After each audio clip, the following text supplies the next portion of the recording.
So ayan mga kasari, ilalagay po natin yan sa kanya-kanyang mga lagayan. Tapos yung iba, i-display po natin para hindi na po yan makalat at wala na pong nakaharang na mga karton dyan sa ating sahig.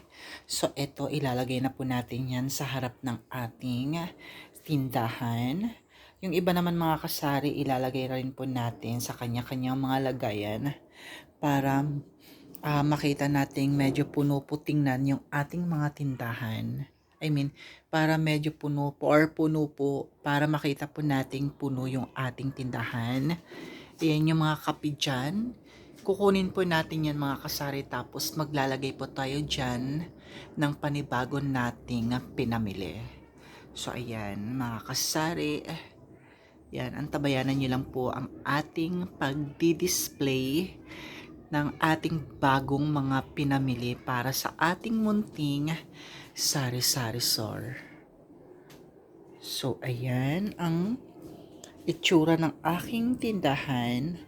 Pag konti na lang po yung mga nakasabit. Ayan. So, sisimulan na po natin mga kasari yung ating pagdi-display para wala na pong kalat.